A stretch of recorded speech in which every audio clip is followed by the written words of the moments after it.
அன்பார்ந்த முருக பக்தர்களுக்கு வணக்கம். இந்த குரல் பதிவு இந்த முருக பக்தர் கேட்ட கேள்விக்கும் எனக்கு தியானத்துல ஒருத்தருக்கும் ஒரு பெரிய தொடர்பு இருக்கு.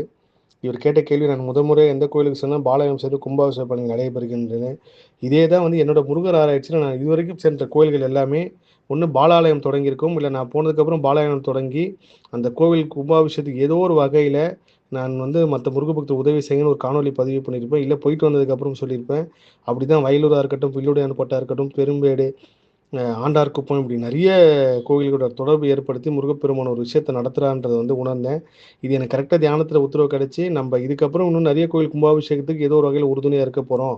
இப்படிதான் நம்ம பயணம் இருக்க போகுது. இப்போ வள்ளியூர் கோவிலா இருக்கட்டும், வள்ளியூர் கோயிலுக்கு அப்புறம் இப்போ இந்த குரல் பதிவு பண்றதுக்கு முன்னாடி என்னோட தியானம் முடிச்சோனே, வள்ளியூர் கோயிலுக்கு அடுத்தது முருகப்பெருமான் கன்னியாகுமரியில ஒரு கோவில் காட்டினாரு. அது எல்லாமே பெரிய அற்புதம், அதிசயம்.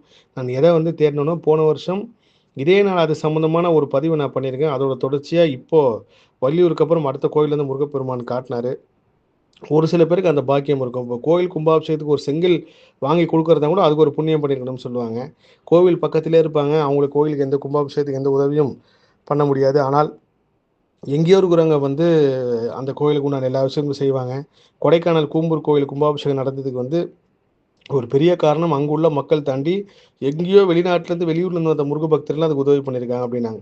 இப்படிதான் இறைசக்தி நம்ம எந்த இடத்துக்கு போனாலும், யாரை சந்திச்சாலும், யார் கூட பழகினாலும் அவங்களுக்கும் நம்மளுக்கும் கன்ஃபார்மாக ஒரு முன்ஜென்ம தொடர்பு இருந்தால் மட்டும்தான் நடக்கும்.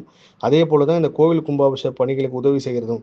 நம்ம இன்னைக்கு நேற்று பிறந்த இந்த கோவில் கும்பாபிஷேக பணிகளுக்கு உதவி செய்யலை. பரம்பரை நம்ம செஞ்சிருப்போம். அதுக்கு உண்டான நாள் நேரம் வரப்போ அது திரும்ப ஆக்டிவேட் ஆகி நம்ம செய்வோம். இதில் என்னோட முருகர் ஆராய்ச்சி பணியில் நான் இதுவரைக்கும் போன எல்லா கோயில்களுக்குமே பாலாலயம் கும்பாபிஷேகம் நடந்து அந்த கட்டத்தில் தான் நான் போயிருக்கின்றது பெரிய அற்புதமான ஒரு உண்மை. நான் உணர்ந்தது, அதிசயமா பார்த்தது. இதுவும் முருகப்பெருமான் கருணை தான். எல்லா புகழும் முருகனுக்கே.